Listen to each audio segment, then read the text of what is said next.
votre commandant est la pièce maîtresse de votre deck. Assurez-vous de choisir un commandant qui correspond à votre style de jeu et qui vous inspire. Il faut aussi que le commandant soit dans les couleurs de votre deck pour maximiser la synergie. Que vous préfériez un deck agressif, contrôleur, combo ou thématique, il est important de choisir une stratégie de base pour votre deck.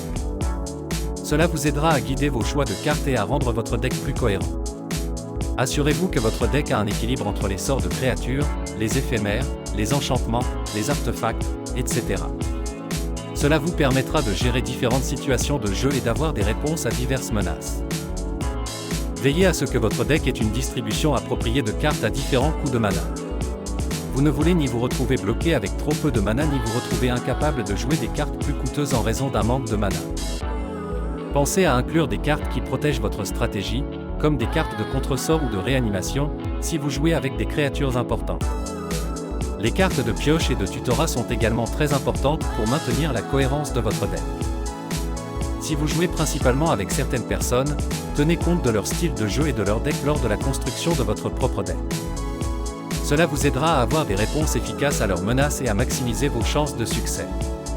Une fois votre deck construit, testez-le contre différents types de decks pour voir comment il se comporte. Soyez prêt à ajuster votre liste de cartes en fonction de ce que vous apprenez de ces tests. N'oubliez pas que la construction d'un deck Commander est une expérience personnelle, alors faites des choix qui vous plaisent et qui correspondent à votre style de jeu.